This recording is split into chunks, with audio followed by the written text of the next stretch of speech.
Emily moved into a quiet house deep in the woods. No neighbors, no cars, no people, just trees. And silence. She liked it. Peaceful. Until the knocking started. Night 1. She was watching television around midnight. It was storming loud rain, wind shaking trees. Then, knock, knock, knock, clear, slow, from the front door. She paused the television. Listened, again, knock, knock, knock. She walked to the door, heart beating a little faster. Looked through the peephole, nothing, no one there. She opened the door. Only rain and fog, weird. But maybe the wind? She locked the door, turned all the lights on, and went to bed. She tried to sleep, but swore she heard footsteps on the porch around 3 a.m. Night 2, same time, same knocking. Knock, knock, knock. This time she didn't move. She watched the door, didn't open it. It kept going. Knock, knock, knock, knock. Every 10 seconds. For 2 minutes straight. She called her friend, Chris. No answer. She called again. Voicemail. She grabbed a knife from the kitchen and stood in the dark. Quiet. No more knocks. She didn't sleep at all. Night 3, Emily put up a camera facing the front porch. She wanted proof. She stayed up, watching the screen. At 11:47 p.m., the camera glitched. Static. Then, back to normal. Nothing there. But she heard it. Clear this time. Knock, knock, knock. From the front door again. She stared at the monitor. Still nothing. No movement. Just fog. She crept to the door and looked through the peephole again. Still empty. She slowly reached to open it, but then her phone lit up. It was a notification from the camera. Motion detected. Back door. She froze. Back door? She turned. The back door had no peephole. No time. She ran, grabbed her car keys, and bolted out the front without checking anything. Got in her car, sped off. Didn't stop driving until she got to a gas station 20 miles away. The next day, she went back in the morning. Sunday was out. Birds chirping. It felt normal again. She checked the camera footage.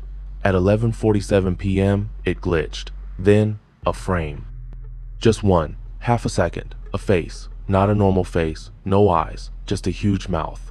Smiling, pressed against the camera. Then it was gone. She called the cops. They searched the area. Found nothing. No prints, no signs of anyone. Just one thing. Scratches on the back door. Deep ones, like claws. Night 4, She Street, ate with a friend. Didn't go home. But at 11:47 p.m., her phone rang. Unknown number. She answered. Nothing. Just breathing. Then, a voice. Low, slow, creepy. You forgot to open the door.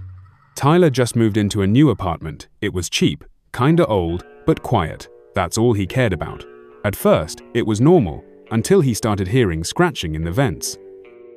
Week 1. The sounds started small, tiny tapping noises in the walls at night.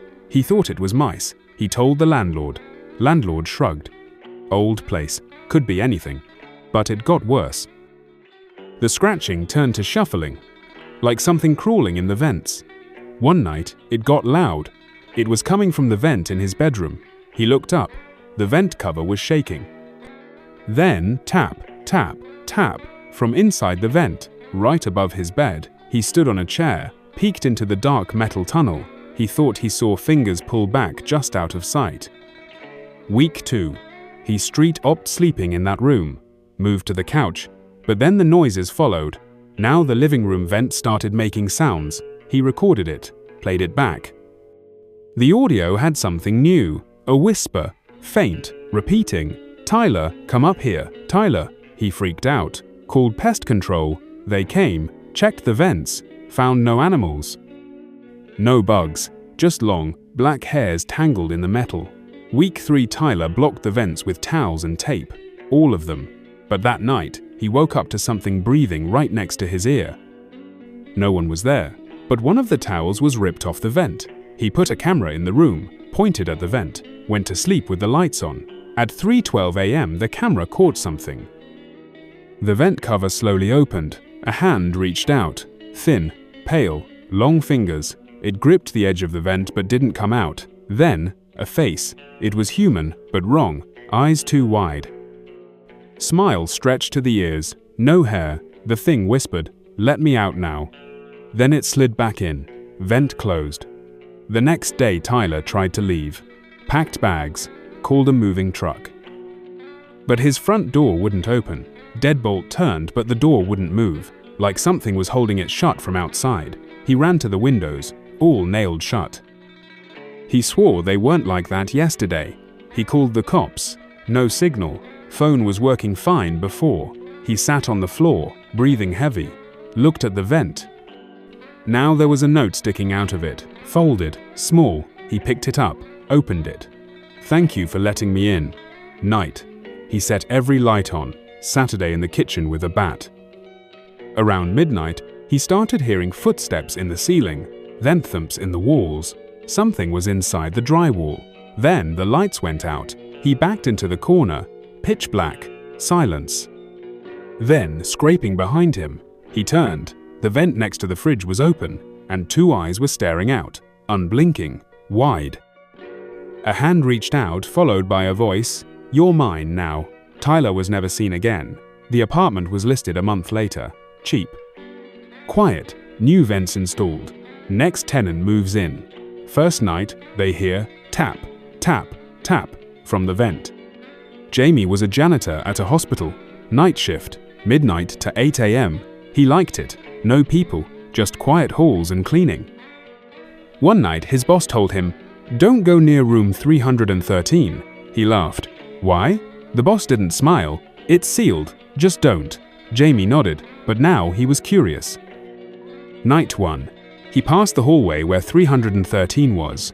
All the lights were off, except one flickering bulb. The whole hallway felt wrong.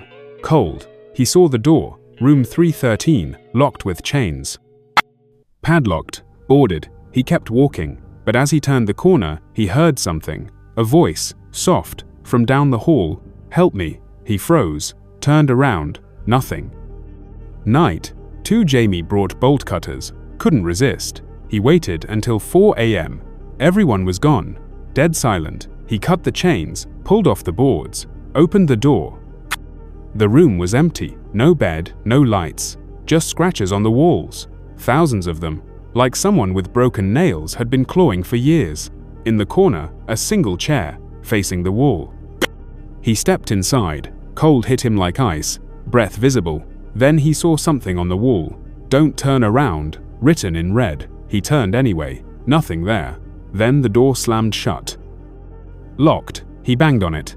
"No, no open." Then behind him, a whisper. "Sit down." Morning security found him at 6 a.m. He was sitting in the chair, staring at the wall. Eyes wide open. Wouldn't move. Wouldn't speak. They pulled him out, took him to psych. Doctors said his mind was fractured by fear. He just kept whispering. It said, "Don't turn around." I turned. 3 days later, a new janitor replaced him. Same shift, same hospital. He asked about room 313. Supervisor said, "What are you talking about?" "There is no room 313. They walked the hall. No flickering light, no door. No room between 312 and 314, just smooth wall. Like the door had never been there. But at 3:13 a.m. that night, while mopping near that wall, he heard it, "Help me."